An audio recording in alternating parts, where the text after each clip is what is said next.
Então, pessoal, vamos falar um pouco mais da Guerra Fria, para poder depois olhar a política interna dessas grandes potências que estavam por trás desse conflito que marca, né, o mundo depois da Segunda Guerra Mundial. Lembrando, então, que a gente tem um mundo, né, dividido em dois blocos antagônicos, né? Um bloco liderado pelos Estados Unidos, um bloco liderado pelos soviéticos, né? Também chamado de bloco ocidental, e o bloco do leste, que era o bloco do leste europeu, os países que ficavam no leste da Europa. Né? Economicamente, né, ideologicamente, politicamente, há algumas diferenças que é importante salientar nesse período. Né?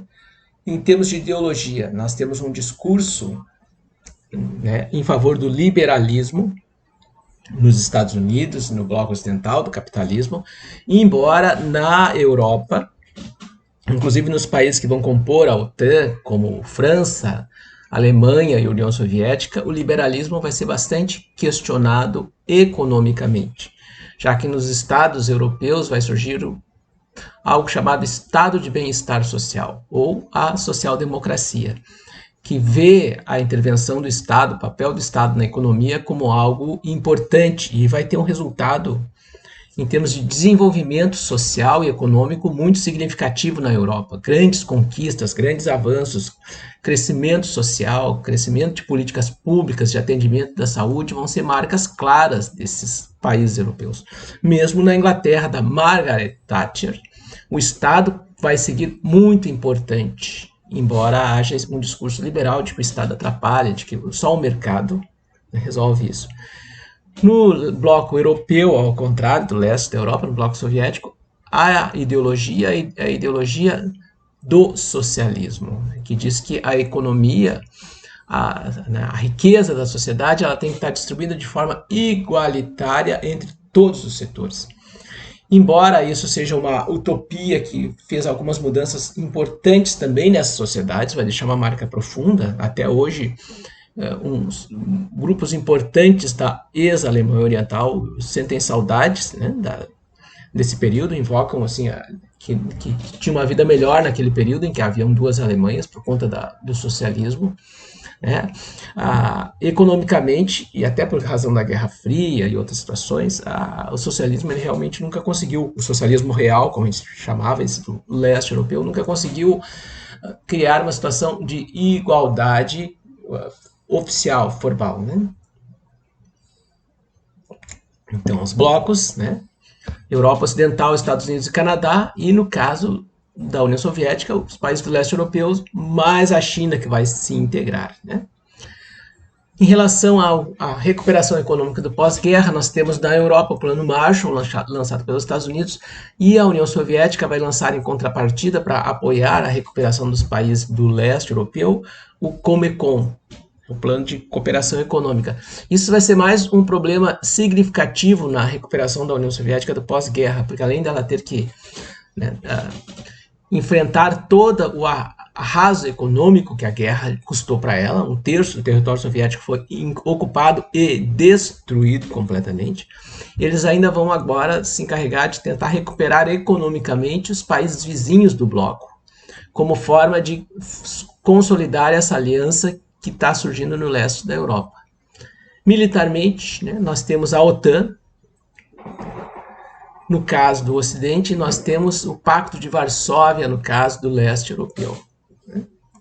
Os Estados Unidos assumem como discurso uma política de contenção do comunismo. Essa é a estratégia deles depois da guerra, para justificar as suas intervenções.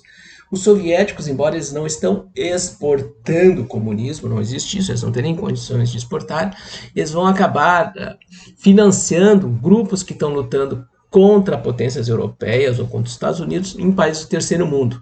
Vai ser o caso de apoios importantes na Coreia, no Vietnã, na questão de Angola, de Moçambique, na Argélia, como uma maneira de ter algum protagonismo, já que eles não têm condições de sustentar esses governos ou os grupos de resistência nesses países, eles pelo menos vão financiar a resistência armada. A Guerra Fria, lembrando, ela se caracteriza por aquilo que a gente chama de equilíbrio do terror. né? Já que há uma escalada, quer dizer que estão subindo a escada, né? Uma escalada dos armamentos. Ninguém está descendo, estão subindo, não está vendo um desescalonamento, está vendo uma escalada, né? Estão subindo, né, a produção de armamentos, com destaque para a ameaça nuclear, as bombas nucleares, e que agora podem ser transportadas, né, por mísseis de longo alcance, mísseis intercontinentais, portanto, que podiam ir de um continente para o outro, né? Os principais conflitos vão acontecer em torno do bloqueio a Berlim, dentro da Europa. Portanto, a questão alemã é fundamental. Em 61, Berlim é murada, os soviéticos erguem um muro em torno de Berlim, um muro que só cai em 1990. Na Ásia, nós temos a Guerra da Coreia, mas também vamos ter depois a Guerra do Vietnã. Na América Latina, a principal crise que vai depois desencadear uma onda de repressão militar nos países latino-americanos vai ser a Revolução Cubana. Nós também temos um momento importante de descolonização da África e da Ásia.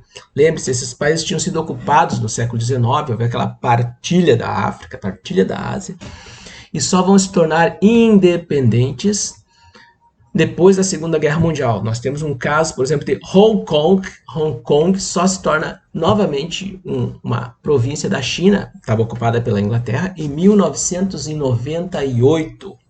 Angola só se torna independente em 1975. A Namíbia só em 1984. Então, o mundo do pós-guerra é um mundo no qual os países que haviam sido ocupados pelas potências europeias começam agora a buscar a sua independência. Os Estados Unidos e a União Soviética, por razões diferentes, têm interesse nessa independência. Os soviéticos, porque é uma maneira de empurrar os conflitos para longe das suas fronteiras. E os Estados Unidos, porque é uma maneira de quebrar o monopólio de mercado que as potências europeias detinham sobre suas colônias, né? Então nós temos um processo que vai de independência da África à Ásia. Quando a ONU é fundada, 37 países vão compor a ONU. Hoje nós temos 198, 197 países que integram a ONU. Não são todos os países do mundo que fazem parte da ONU, mas a imensa maioria, 95, 96% dos países do mundo integram a ONU hoje, né? E aí há estratégias de independência que vão da não violência, o caso do Gandhi, que vai pregar a desobediência civil, né? Eles vão fazer greves, passeatas, motins, como forma de questionar a dominação inglesa. E a via armada, vai ser o caso do Vietnã, da Indonésia, que em 56 expulsa os holandeses do país, da Argélia, que vai lutar contra a França. Então esse era o cenário que o mundo estava vivendo nesse momento. Internamente, os Estados Unidos estão vivendo um processo, um período também muito conservador. A doutrina Truman, que era aquele discurso de combater o comunismo, onde o comunismo estiver, vai ter a sua versão interna, combatendo os norte-americanos que questionavam o que os Estados Unidos estavam fazendo no resto do mundo. As intervenções militares, a repressão, a aliança com regimes de ódio, como o apartheid na África do Sul, eram questionados internamente por professores, intelectuais, artistas, jornalistas. Em 1950, começa a haver uma repressão contra essas pessoas que denunciavam o que os Estados Unidos estavam fazendo. E essa repressão vai ganhar o nome de um senador chamado senador Joseph McCarthy, porque ele cria uma comissão dentro do Senado americano que chamava Comissão, né, de Investigações de Ações Anti-Americanas. Ou seja, todo mundo que questionava o papel dos Estados Unidos passa a ser considerado um anti-americano, um traidor da pátria, inclusive colaborador do comunismo. O discurso comunismo começa a se voltar para dentro dos Estados Unidos também. E aí qualquer um que questionasse o que estava acontecendo nesse momento no país e no mundo era taxado de comunista. Foi o caso, por exemplo, né, do Oppenheimer. O Oppenheimer começou a questionar o armamento nuclear cada vez mais descontrolado por conta da corrida armamentista. E o Oppenheimer é nada mais, nada menos que o cérebro que comandou a Operação Manhattan. A Operação Manhattan é o processo de construção da bomba nuclear que foi jogada em Hiroshima. A primeira bomba, né? E o Oppenheimer é o cérebro por trás disso. Mais tarde ele começa a questionar a necessidade de um acúmulo tão grande de armas nucleares e diz que isso é um risco para a humanidade. Por conta disso, vai ser acusado pelo macartismo de comunismo. O Charlie Chaplin, cineasta famoso pelo personagem Carlitos, em 1939 faz um filme, é o primeiro filme falado do Chaplin, ele fazia cinema mudo até então, o primeiro filme falado dele no qual ele é um sósia do Hitler, o grande ditador. E nesse filme, no qual o Carlitos é um sósia do Hitler, ele acaba em algum momento sendo colocado pelos nazistas no lugar do Hitler, porque eles confundem ele com o Hitler. O Chaplin denuncia o que estava acontecendo na Alemanha e na Europa já, em 1939, ainda antes da guerra se iniciar, enquanto Estados Unidos e Inglaterra ainda tentavam fazer acordos com Hitler. E por conta desse filme, no qual tem o discurso mais impactante da história do cinema, o Chaplin faz um discurso de 5 minutos no final. O Hitler era colocado para fazer um discurso para uma massa de nazistas em Nuremberg, onde eles faziam isso todo ano, numa cerimônia do Partido Nazista, e o Chaplin, né, faz o discurso mais extraordinário da história do cinema, que é o discurso do filme O Grande Ditador, no qual ele conclama os soldados a abandonar as armas porque eles não são máquinas, são homens e não devem obedecer a ordens de tiranos contra o próprio povo ou para oprimir populações estrangeiras. Por conta desse filme, 11 anos depois, o Chaplin vai ser acusado de comunista e tem que fugir para a Inglaterra, e nunca mais volta para os Estados Unidos.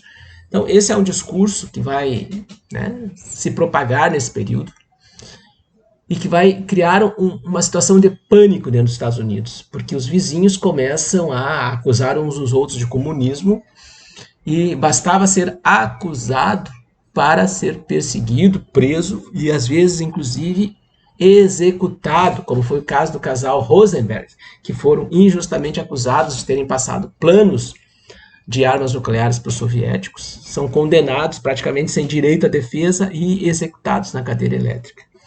Muita gente perde o emprego nessa época. Em Hollywood, atores e diretores são perseguidos. Esse cartaz que vocês estão vendo aqui é de um filme que foi feito nos inícios dos anos 2000, Boa Noite, Boa Sorte, que conta a história justamente de repórteres que se opunham ao macartismo e como eles são perseguidos nesse período. O macartismo, portanto, é uma histeria coletiva. As pessoas começam a ver comunismo em tudo que é parte. O McCarthy, que é o líder desse movimento, o Chaplin, que foi perseguido, jornalistas, que são perseguidos nesse período. E a gente chama esse período também de período de caça às bruxas, porque ele tem uma certa semelhança com o que acontecia na Idade Média, quando pessoas eram acusadas de bruxaria e bastava a acusação, não precisava provas para iniciar-se uma perseguição. Milhares de artistas são calados, milhares de filmes são proibidos. Os Estados Unidos tinham uma produção de quase 4.000 graphic movies, revistinhas em quadrinhos no início do macartismo.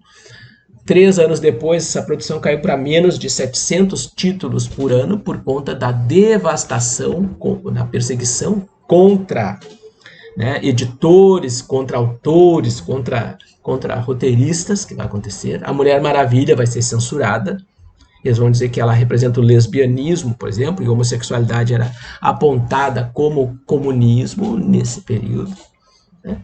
Eles vão também, por conta disso, censurar o Batman, perseguir o Batman, vão acusar que por trás das relações entre o Batman e o Robin, e isso é sério, havia insinuações de incesto, coisas desse tipo. Então, o macartismo é chamado de caça às bruxas, por conta dessa época da Inquisição. Em Hollywood, por exemplo, nós vamos ter um caso muito famoso do filme mais premiado da história do cinema dos Estados Unidos, que é o filme Spartacus, que ele é dirigido por um diretor, o Trumbo, mas como o Trumbo estava na lista negra, como era chamada, a lista dos que estavam proibidos de trabalhar em Hollywood, ele fez esse filme com um nome fictício, e o filme ganhou um número assombroso de Oscars, inclusive de melhor filme e melhor diretor. E aí nós temos um caso inédito que o filme ganha os troféus, os prêmios, e o diretor não apareceu na cerimônia para receber o prêmio. porque na verdade o nome do diretor lá era um nome fictício, o verdadeiro diretor era o Trumbo e o Trumbo estava banido, ele não podia comparecer, né? Então, casos desse tipo aconteciam. Sem falar que a indústria cultural, ela foi colocada a serviço dessa histeria nesse período. Então começa a surgir dezenas, centenas de filmes, mais de 700 filmes são feitos em 5 anos, nos quais os Estados Unidos são ameaçados pelo comunismo, são invadidos pelo comunismo. Há filmes em que, né, há comunistas infiltrados nos Estados Unidos, e a história é basicamente sempre a mesma, tipo aquele filme, né, o Duro de Matar, né, ou O Desejo de Vingança, do Charles Bronson, por exemplo, que são filmes que mudam o filme, a direita, né, o Duro de Matar 1, Duro de Matar 2, a história é sempre a mesma, só, né, muda um pouquinho os vilões. Então tu começa a ter uma série de produções na qual tu alimenta essa histeria anticomunista, um pânico nos Estados Unidos. Isso era uma maneira de impedir o questionamento às políticas da doutrina Truman internamente. Só que aí, em 53, começa a haver uma oposição cada vez maior dentro dos Estados Unidos ao comunismo, ao macartismo, me desculpe, né? Em 53, a Guerra da Coreia é terminada, né? Nós vamos falar mais adiante, em outra ocasião, sobre esse conflito, porque ele é muito importante. Mas em 53 termina a Guerra da Coreia, depois que os republicanos, olhem bem, republicanos, ganham as eleições. O presidente eleito, que ganha as eleições contra o Truman, o cara da doutrina Truman, é o Eisenhower. O Eisenhower é o general que comandou as tropas americanas no mundo inteiro durante a Segunda Guerra Mundial. Lembrando, ele é um herói de guerra, ele é um republicano, ele é um conservador, e ele ganha as eleições com a promessa de tirar os Estados Unidos da Coreia. E tira, né? Ele suspende o conflito, né? Há uma trégua entre as duas Coreias, mas ele acaba entrando no Vietnã um ano depois. E aí o cinema vai retratar muito isso, né? Em vários episódios, né? Como nos filmes do Indiana Jones aparece a questão do macartismo, né? Mas a vitória do Eisenhower significa que agora tem um setor conservador dentro dos Estados Unidos que vai começar a se opor ao macartismo. O McCarthy também era um senador do Partido Republicano, mas passa a ser, né, cada vez mais hostilizado pelo próprio governo dos Estados Unidos. O principal assessor do McCarthy, no entanto, é o Richard Nixon, que mais tarde, em 68, será eleito presidente dos Estados Unidos, criando um novo período de perseguição e de repressão interna. 53 é um ano importante porque dentro dos Estados Unidos há uma mudança no grupo político que está comandando, né? E também é o ano em que o Stalin morre na União Soviética. A morte do Stalin tem um impacto muito grande no mundo inteiro. Afinal de contas, ele é a referência quando se fala em União Soviética. Ele é a grande liderança, né, soviética nesse período. Foi ele que comandou a resistência à Alemanha, né? Ele é um herói de guerra, né? Mas é uma figura muito polêmica, né? Porque o Stalin reprimiu com violência dentro dos Estados Unidos, dentro da União Soviética, todos aqueles que se opunham a ele, né? Poucos regimes no mundo, por exemplo, reprimiram tanto os comunistas quanto o regime do próprio Stalin, já que para ele ter controle sobre o partido, ele reprime todos aqueles que dentro do Partido Comunista questionavam o autoritarismo dele. Mas ele é uma figura que até hoje é muito venerada na União Soviética, agora a atual Rússia, né? Muito venerado até hoje. Tem manifestações no país inteiro no dia do aniversário de nascimento do Stalin, no dia da morte dele. Ele é muito lembrado nas comemorações em 8 de maio, quando a Alemanha se rende para os russos. Portanto, ele é uma figura que tem um papel histórico, e isso acaba, para os próprios russos ainda hoje, minimizando muito o papel que ele vai ter de repressão também dentro da União Soviética. Durante a Guerra Fria, nesse contexto também, enquanto o macartismo está se enfraquecendo e a repressão stalinista também está sendo questionada dentro da União Soviética, né? tu tem os dois principais fatos econômicos, que é a indústria bélica e a corrida espacial, que estão ligados, né, a uma política econômica nacional. A economia está voltada toda para atender esses interesses, principalmente no caso da União Soviética, e com isso também há uma falha no atendimento de necessidades básicas da população, né? Os soviéticos, na indústria pesada, na indústria de produção de peças, de automóveis, na indústria bélica, na indústria espacial, eles levam vantagem sobre os Estados Unidos nesse período. No entanto, os Estados Unidos levam uma vantagem muito maior na produção de bens de consumo, que é aquilo que era voltado para atender o mercado interno, o mercado consumidor, aquilo que as pessoas estão procurando. Entre 53 e 55, assume o poder na União Soviética o Nikita Khrushchev. O Khrushchev é o herói de guerra que comandou a resistência em Stalingrado, aonde os soviéticos começam a virar a guerra contra a Alemanha. Em 53, o Khrushchev toma o poder, né? Ele assume o poder depois da morte do Stalin, e entre 53 e 55 ele trava uma luta sem tréguas para desmantelar com o aparato stalinista dentro da União Soviética, né? E com isso também ele vai denunciar os crimes internos que o Stalin cometeu. Isso é muito controverso, porque muita gente ainda idolatrava o Stalin por conta do papel que ele tem na resistência da União Soviética, na sobrevivência da União Soviética, e leva a um racha interno dentro do Partido Comunista, um racha que vai afetar partidos comunistas no mundo inteiro, porque a partir de então vão ter partidos comunistas que vão se identificar com o Stalin, os stalinistas, e os partidos comunistas não stalinistas. Por exemplo, no Brasil, o Partido Comunista Brasileiro vai ter um racha nos anos 60 por conta dessas visões. E aí surge o PCdoB, que é o partido da Manuela, e surge o PCB, que é um partido que praticamente desaparece nos anos 90, nos anos 2000.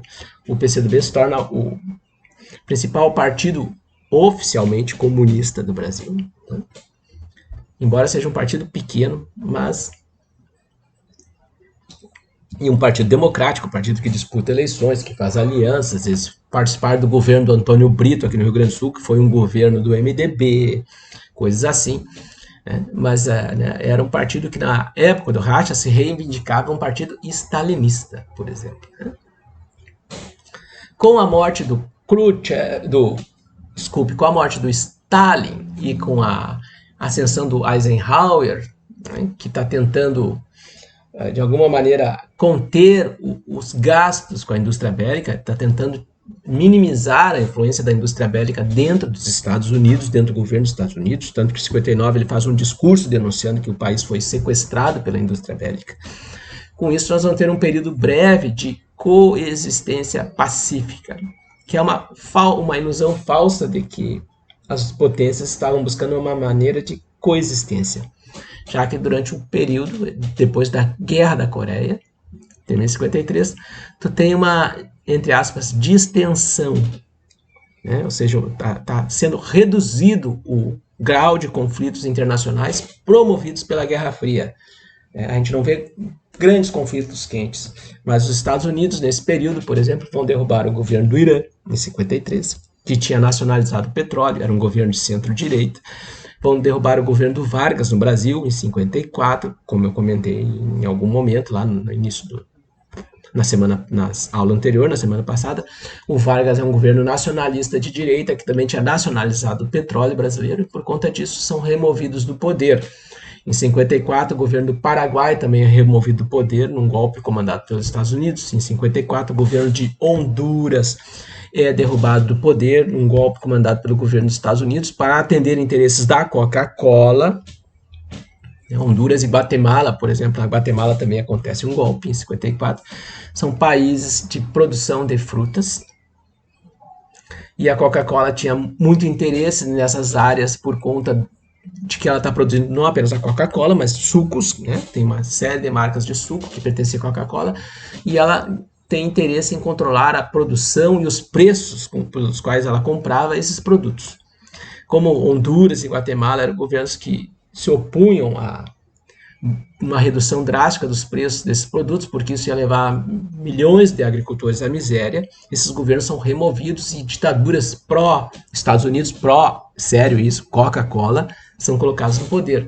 O que vai levar esses países, a partir de então, a serem chamados de repúblicas de bananas, que era uma ilusão, a fragilidade, a mediocridade desses governos, né? Que eram governos que estavam ali para atender a produção de bananas e outras frutas para a Coca-Cola, para uma grande empresa estrangeira. É um período que os Estados Unidos vão começar a ver também mudanças internas. Em meados dos anos 50, o consumo está muito alto nos Estados Unidos. As pessoas estão adquirindo novos bens, a televisão se torna uma parte importante da rotina das famílias, é um veículo que vai se massificar. Vocês não têm uma ideia clara disso hoje em dia, mas a televisão vai ter para essas gerações um papel tão importante quanto vocês têm hoje na internet, nos smartphones de vocês. Ela se torna o principal objeto de comunicação, de informação das famílias norte-americanas. A indústria cultural vai se tornar a principal o principal produto interno dos Estados Unidos depois da corrida armamentista, depois da indústria bélica, por exemplo. E também começa a haver uma questão específica que garotos brancos, no caso do Elvis, no primeiro momento, começam a fazer música de negros, o jazz, o blues, e a partir de então o rock and roll, que são músicas negras, músicas segregadas, começam a ser incorporadas ao repertório de garotos brancos de classe média. Isso vai ser chocante para muita gente que é conservadora nos Estados Unidos, porque de repente não apenas meninos estão fazendo música que eram para fazer de negros, mas começam a rebolar no palco, começam a fazer canções insinuando relações sexuais, começam a fazer canções libidinosas, como diziam os conservadores, né? Começam a deixar o cabelo crescer. Por isso também vão ser acusados de homossexualidade, simplesmente porque começam a adotar uma postura e um padrão, né, de comportamento diferente das gerações anteriores.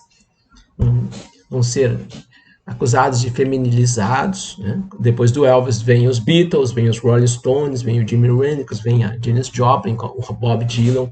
Então o rock and roll começa a ascender no final dos anos 50 como a principal linguagem, meio de comunicação interpessoal da juventude, e vai se tornar também nos anos 60 a língua de protesto dos jovens.